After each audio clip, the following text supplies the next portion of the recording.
बिस्मिल्लाहिर्रहमानिर्रहीम। मेरा नाम है शहजाद और आप लोग देख रहे हैं मेरा YouTube channel adventure world with Shahzad. दोस्तों, उम्मीद करता हूँ आप लोग खैरियत से होंगे। आज एक बहुत ही इंफॉर्मेटिव और स्पेसिफिक इंफॉर्मेशन लेके आप लोगों के लिए हाजिर हुआ हूँ। उम्मीद करता हूँ आप लोगों को बड़ी पसंद आएगी और बहुत सारे लोगों की डिमांड के मुताबिक बहुत सारे लोगों ने मुझसे क्वेश्चन किए थे कि लिथुआनिया के हवाले से ख़ास तौर पर, क्योंकि लिथुआनिया का जो काम है उसमें अभी कुछ चेंजिंग्स आई हैं। उस हवाले से मैंने एक डिटेल वीडियो अपने यूट्यूब चैनल के ऊपर बनाई है, आप लोग भी देख सकते हैं। लिथुआनिया के जो अभी रिसेंट अपडेट आई है ई माइग्रेस के हवाले से और TRP कार्ड के हवाले से, क्योंकि 1 दिसंबर से उनकी पॉलिसी चेंज हो रही है, तो उस हवाले से मैंने एक बड़ी डिटेल में वीडियो बनाई है। आप लोग मेरे यूट्यूब चैनल के ऊपर विजिट कर सकते हैं, उसकी वीडियो मौजूद है वहाँ पर। तो चलो दोस्तों, अभी टॉपिक की तरफ चलते हैं। अभी सबसे पहले एक आपको अच्छी इन्फॉर्मेशन देना चाहूँगा और उसके अलावा आप लोगों को ये बताना चाहूँगा, मेरा आज के दिन की जो मेन मकसद था वीडियो बनाने का वो ये है कि आप लोगों को बताया जा सके कि लिथुआनिया में जो आपका इंटरव्यू होता है TRP कार्ड के लिए, जो वर्क परमिट के लिए आप लोग इंटरव्यू देते हैं, उसमें किस किस्म के क्वेश्चन आप लोगों से पूछे जाते हैं और किस किस्म का आपने क्या क्या जवाब देने होते हैं। तो दोस्तों, सबसे पहले आपको ये बता दूं कि मेरे बहुत सारे क्लाइंट्स हैं जिनके साथ मैंने इंटरव्यूज़ दिए हैं, खुद से दिए हैं प्रैक्टिकल मैंने। उसकी वजह ये है कि लिथुआनिया आपको अलाउ करता है कि आप अपने साथ एक ट्रांसलेटर को बिठा सकते हैं और ट्रांसलेटर आपका जो है ना उनसे क्वेश्चन सुन के आपको बताता है और आप उसको ट्रांसलेटर को जवाब देते हैं और वो ट्रांसलेटर फिर आगे उसको जो है ना वो एम्बेसडर को वो रिप्लाई करता है, वीज़ा ऑफिसर को। तो दोस्तों, शुरू करते हैं। सबसे पहली बात तो ये है कि जब आपका इंटरव्यू होता है आपको मेल आती है, उसके अंदर आपका एक टाइम लिखा होता है, उस टाइम के मुताबिक आपने उसको टाइम को आपने कन्वर्ट करना होता है। वो बेसिकली इंटरनेशनल टाइम स्टैंडर्ड के हिसाब से लिखा होता है। टाइम कन्वर्ट करके फिर आप लोगों ने उसके मुताबिक उस टाइम पे उनकी ID और पासपोर्ट, उन्होंने एक मीटिंग ID दी होती है और एक पासपोर्ट दिया होता है, वो आपने लॉगिन करना होता है और आप कोशिश करेंगे जो आपको टाइम दिया है उससे 10 मिनट पहले उसको लॉगिन कर लें। उसकी मेन वजह ये है कि जब 10 मिनट पहले लॉगिन कर लेंगे ना तो वो उन तक इंटीमेशन चली जाती है और सम टाइम ये होता है आपके नेट का कोई इशू हो जाए या कोई भी मसला हो जाए, तो कोई मसला मसाइल ना पैदा हो, इससे बेहतर ये है कि आप 10 मिनट पहले उसको लॉगिन करें। ज़्यादा देर पहले लॉगिन नहीं करें, सिर्फ 10 मिनट पहले। इसके लिए बड़ी ख़ास चीज़ एक और भी आपको बता दूँ कि आप कोशिश करें कि साउंड प्रूफ कमरे में बैठें। साउंड प्रूफ कमरे से मुराद ये कि आपके कमरे में शोर शराबा ना हो, ठक ठुक ना हो। अगर घर में बैठे हैं तो ऐसी जगह बैठें कि आपके कमरे में 1 घंटे तक कोई बंदा ना दाखिल हो, ना किसी के शोर शराबे की आवाज़ है। अगर आप ऑफिस में बैठे हैं तो ऐसी जगह पर बैठेंगे जहाँ पे कोई डिस्टर्ब करने वाला बंदा ना हो, क्योंकि प्रैक्टिकल एग्जांपल मैं आपको अभी आगे दूंगा, आपको समझ आ जाएगी। और तीसरी बात यह है कि इंटरनेट कनेक्शन आपका अच्छा होना चाहिए। कोशिश करें कि वाईफाई लगा हो और कोशिश करें कि 99% कोशिश करें कि लैपटॉप के ऊपर आप टेस्ट दें। इंटरव्यू लैपटॉप के ऊपर देंगे तो बड़ा इजी होगा, कंफर्टेबल होगा, लेकिन मोबाइल के ऊपर देंगे तो आप उससे डिस्टर्ब होंगे काफ़ी हद तक, क्योंकि मोबाइल में बीच में कॉल्स भी आ जाती हैं, कुछ भी हो जाता है। तो आपका इंटरव्यू वो 15 मिनट का इंटरव्यू लाजमी लेते हैं। 15 मिनट आपने जो है ना वो समझ लें कि हर चीज़ से कट जाना है। इसके अलावा आपको मज़ीद अभी आगे बताता चलूँ कि जब आपके साथ ट्रांसलेटर बैठा होता है तो सबसे पहले वो ट्रांसलेटर से इंट्रोडक्शन लेंगे। आप इंट्रोड्यूस करें अपने आप को, आप कौन है, अपनी डेट ऑफ बर्थ बताएं, सारा कुछ अपने बारे में बताएं। वो तकरीबन 20-25 सेकंड का आपने इंट्रोडक्शन देना है कि my name is this, my father name is this, my date of birth this and my place of birth is this, I am living in this city. मतलब इतना सा आपने इंट्रोडक्शन देना है। इसी तरीके से आपका जो कैंडिडेट है उससे भी यही सवाल किया जाएगा कि इंट्रोड्यूस योर सेल्फ। जब वो इंट्रोड्यूस करा देगा उसके बाद उनका सवाल, मैं आपको जो सवाल बताऊंगा वो सारे सवाल उसके अंदर आएंगे, लेकिन डिपेंड करता है कि वो सवाल आगे पीछे हो सकते हैं। जो मैं पहले बताऊँ हो सकता है वो बाद में पूछें, जो पहले बताऊँ बाद में बताऊँ हो सकता है वो पहले पूछ लें। तो वो आपसे कहेंगे कि व्हाट इज़ योर प्रोफेशन, आपका प्रोफेशन क्या है, क्या काम करते हैं। आपने प्रॉपर जिस प्रोफेशन में आप जा रहे हैं, आप इलेक्ट्रिशियन हैं, आप प्लम्बर हैं, आप वेल्डर हैं, आप ड्राइवर हैं, कि जो आपका ड्राइविंग, लेट्स सपोज आपका ड्राइविंग का प्रोफेशन है, आपने उनको बताना है कि मैं ड्राइवर हूँ या मैं प्लम्बर हूँ या मैं इलेक्ट्रिशियन हूँ। फिर वो पूछेंगे कि इसका क्या फंक्शन क्या होता है, रोल क्या होता है, एक ड्राइवर, एक प्लम्बर का या एक इलेक्ट्रिशियन का रोल क्या है, what is the role of a plumber. तो प्लम्बर की आपको डेफिनेशन आनी चाहिए। आप गूगल से भी सर्च कर सकते हैं, आप उसको स्टडी भी करके अपने पास एक अच्छी डेफिनेशन बना सकते हैं कि प्लम्बर का क्या क्या रोल होता है। इसके बाद वो आपसे पूछेंगे कि आप किस कंपनी में आपने जॉब अप्लाई की है, आपने उस कंपनी का नाम बताना है, प्रॉपर पूरा नाम बताना है। फिर वो आपसे ये पूछ सकते हैं कि आपकी कंपनी का रोल क्या है, कंपनी क्या काम करती है, कंपनी की एक्टिविटीज़ क्या हैं। मिसाल के तौर पे कंपनी एक कंस्ट्रक्शन कंपनी है, कंपनी एक ट्रेडिंग कंपनी है, कंपनी एक वेयर हाउस है, जो कुछ भी है आपने उनको क्लियरली बताना है कि कंपनी का ये रोल होता है।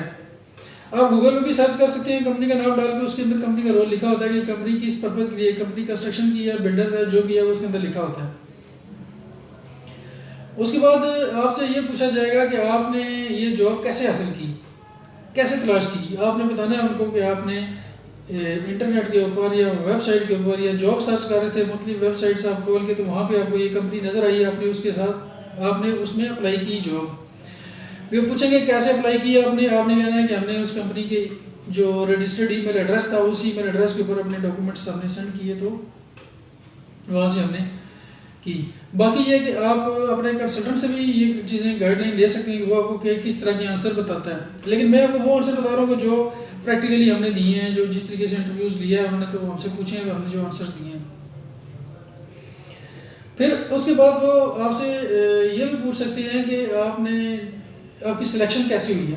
फिर आपने ये बताना है कि आपका ये इतना एक्सपीरियंस था, आप प्रैक्टिकली ये काम अभी भी कर रहे हैं, तो इसलिए उन्होंने आपसे उस स्पेसिफिक जॉब के हवाले से ही क्वेश्चन पूछे हैं, तो हमने उसको सेटिस्फाई किया है। फिर वो आपसे ये पूछ सकते हैं कि उन्होंने आपसे क्या क्वेश्चन किए हैं, ये भी आपसे पूछा जा सकता है। तो आपका काम है आप उनको बताना है कि हमसे ये क्वेश्चन किया गया है कि जो मेरी जॉब है, लेट्स सपोज इलेक्ट्रिशियन की जॉब है, तो वो पूछ सकते हैं कि इलेक्ट्रिशियन के काम में कौन कौन से टूल्स यूज़ होते हैं। या फिर आपसे वो ये भी पूछ सकते हैं कि इलेक्ट्रिशियन के अगर आप काम करते हैं तो आपके पास सेफ्टी मेजर्स क्या क्या हो सकते हैं। आपने उसको बताना है ये चीज़ें मैंने उसको बताई हैं, ये चीज़ें, इस चीज़ का ये आंसर दिया, इस चीज़ का ये आंसर दिया। और आप उसको कोशिश ये करें कि जो इंग्लिश में आपको सवाल का जवाब आता है वो इंग्लिश में दें, आप लाजमी दें। उसकी वजह ये है कि मैं आखिर में आपको बताऊंगा कि मैं क्यों कह रहा हूँ कि इंग्लिश में जवाब दें, उसकी भी एक रीज़न है, वो आगे चल के मैं आखिरी क्वेश्चन में आपको बताऊंगा। यहाँ तक आप लोगों को समझ आ गई होगी। इसके बाद आपसे वो पूछेंगे कि आप पहले आपका एक्सपीरियंस क्या है, इससे पहले आपने क्या काम किया है। फिर आपने जो माइग्रेस या मीडिएशन के में आपने अपने डॉक्यूमेंट सबमिट किए होंगे, एक्सपीरियंस लेटर, वो आपने उनको बताना है कि मैंने फ़लाँ नाम की कंपनी में इतने साल इतने महीने काम किया है एज ए इलेक्ट्रिशियन या एज ए प्लम्बर, अपना एक्सपीरियंस शेयर करना है। फिर वो आपसे पूछ सकते हैं कि आपके पास डिप्लोमा है, कोई सर्टिफाइड, कोई आपके प्रोफेशन से रिलेटेड डिप्लोमा आपने किया हुआ है। आपने बताना बिल्कुल किया हुआ है। वो जो आपके पास डिप्लोमा होगा वो आपने उनको बताना है कि मैंने इलेक्ट्रिशियन का डिप्लोमा हासिल किया है, 1 साल का डिप्लोमा है और फलाने इंस्टीट्यूट से मैंने किया है, फलां डेट से फलां डेट तक। ये चीज़ें आपको याद होनी चाहिए। इसके बाद आपसे पूछा जा सकता है कि आपकी सैलरी कितनी डिसाइड हुई है। वो आप देख सकते हैं, आपके माइग्रेस में सैलरी लिखी होगी कि आपकी कितनी सैलरी, आपकी जॉब कॉन्ट्रैक्ट में भी लिखी होगी कितनी सैलरी है। इसके बाद वो आपसे पूछेंगे कितने घंटे काम है। आपने बताना है कि वीकली 40 घंटे काम है और पर डे 8 घंटे काम है, सैटरडे संडे ऑफ है। उसके बाद आपसे ये पूछा जाएगा कि कंपनी का डायरेक्टर या ओनर का नाम बताएं, या जिस बंदे से आपका कम्युनिकेशन था आपने उस कंपनी के ओनर का नाम बताना है, जो कि आपको गूगल पे भी लिखा हुआ होगा, जो कि आपके माइग्रेस और मीडिएशन लेटर के ऊपर भी लिखे हुए होंगे। इसमें कोई ऐसी चीज़ नहीं है, वो सारी की सारी डेटा उसके अंदर होता है। इसके बाद आपके पास जिस कंपनी में आप जा रहे हैं उस कंपनी का ईमेल एड्रेस, उस कंपनी की वेबसाइट एड्रेस, उस कंपनी का ओनर का नाम, उस कंपनी का ऑफिशियल एड्रेस आपको पता होना चाहिए, कहाँ पे कंपनी का मेन ऑफिस है। उसके बाद आपको अकोमोडेशन या रेजिडेंशियल एड्रेस, जो कंपनी ने अकोमोडेशन लेटर भेजा है उसके मुताबिक आपके पास अकोमोडेशन एड्रेस होना चाहिए। ये सारी चीज़ें आपको याद होनी चाहिए। इसके बाद जनाब आपके साथ मज़ीद आपसे ये सवाल पूछा जाएगा, आपका प्लेस ऑफ बर्थ क्या है। आपके पासपोर्ट के ऊपर लिखा होगा आपका प्लेस ऑफ बर्थ क्या है। इसके बाद वो आपसे ये पूछेंगे कि आपका कॉन्ट्रैक्ट कितने साल का है। आपने बताना है 2 साल का, 3 साल का या साल का है, वो भी आपके लेटर्स के ऊपर लिखा हुआ होगा। इसके बाद वो आपसे ये पूछेंगे कि आपका 2 साल का कॉन्ट्रैक्ट है, आप 2 साल के बाद क्या करेंगे। फिर आपने जो भी आपका कंसल्टेंट आपको राय देता है आपने वो देनी है, लेकिन बेहतर सवाल आंसर ये है कि आपने उन्हें कहना है कि मैं 2 साल के लिए जा रहा हूँ, मेरा 2 साल का जॉब कॉन्ट्रैक्ट है, मैं 2 साल के बाद वापस अपने मुल्क आ जाऊँगा वापस। अगर एम्प्लॉयर ने चाहा उसको मुझे रखना चाहा तो रख ले, अगर नहीं रखना चाहा तो मैं वापस आ जाऊँगा। इसके बाद सबसे इम्पोर्टेंट क्वेश्चन है, इसके क्वेश्चन के ऊपर वो फंसाते हैं बंदे को। वो क्वेश्चन ये है कि वो आपसे ये पूछेंगे कि आपको तो इतनी अगर आपके साथ ट्रांसलेटर बैठा हुआ है, अगर आपको तो इतनी इंग्लिश आती नहीं है और आप वहाँ पे जाके कम्युनिकेट कैसे करेंगे, कैसे काम करेंगे? फिर आपने उन्हें ये कहना है कि क्योंकि मेरी जॉब ऐसी है कि उसकी नेचर ऐसी है कि मुझे बेसिक इंग्लिश की रिक्वायरमेंट थी कंपनी की, तो जो मैंने पूरी की, उन्होंने मुझसे इंटरव्यू लिया, बेसिक इंग्लिश में सवाल पूछे, मैंने उनको क्लियर की है। तो मेरी जॉब की रिक्वायरमेंट बेसिक इंग्लिश है, वो हाई स्किल्ड इंग्लिश नहीं है। तो बेसिक इंग्लिश मुझे आती है, मैं उसको मैनेज कर पाऊँगा। तो ये जो चीज़ें मैंने आपको बताई हैं, ये आपने लाजमी हर सूरत में याद रखनी है। इसके अलावा आपने कोशिश करना है कि जितनी आप अच्छी से अच्छी इंग्लिश बोल सकें वो लाजमी बोलें, क्योंकि उन्हें पता हो कि बंदे को इंग्लिश भी आती है।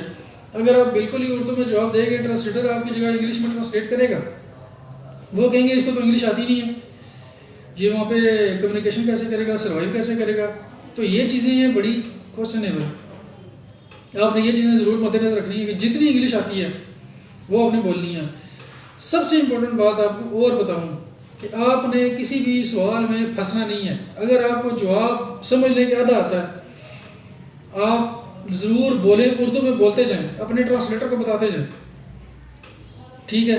ट्रांसलेटर को बताएंगे जितनी उर्दू में, जब फंस जाएंगे ना तो वो समझेंगे कि इसको नहीं आता जवाब। आपने फंसना नहीं है, रुकना नहीं है, उर्दू में बोलते जाना है। स्पीकिंग पावर इससे बढ़ती है बंदे की। आपने जितनी भी कोशिश करेंगे बोल सकते हैं, आपने बोलना है, खामोश नहीं रहना। तो ये मेन चीज़ है कि आपको लाजमी बोलना पड़ेगा। और अगर आप फंसेंगे तो वो फिर मज़ीद क्वेश्चन करेंगे। जो ही आप जिस भी सवाल के ऊपर फंसेंगे वो सवाल के ऊपर सवाल करेंगे, फिर आपको मज़ीद फंसाने की कोशिश करेंगे। तो ये थी जो कुछ इम्पोर्टेंट चीज़ें जो मैं आपको बताना चाह रहा था कि आपको पता होनी चाहिए। इंटरव्यू जब आपका होगा तो ये सारी चीज़ें आपके माइंड में होनी चाहिए कि कौन कौन से सवाल पूछे जा सकते हैं। बाकी ये है कि इसके अलावा भी अगर आपको कोई सवाल पूछना हो तो आप मुझसे पूछ सकते हैं, कंसल्ट कर सकते हैं एनी टाइम। आप जो है ना, मैं अवेलेबल हूँगा, तो किसी किस्म का भी कोई इशू नहीं है। तो इजाज़त दीजिएगा, इंशाल्लाह अगली वीडियो में फिर मिलते हैं। अल्लाह हाफिज़।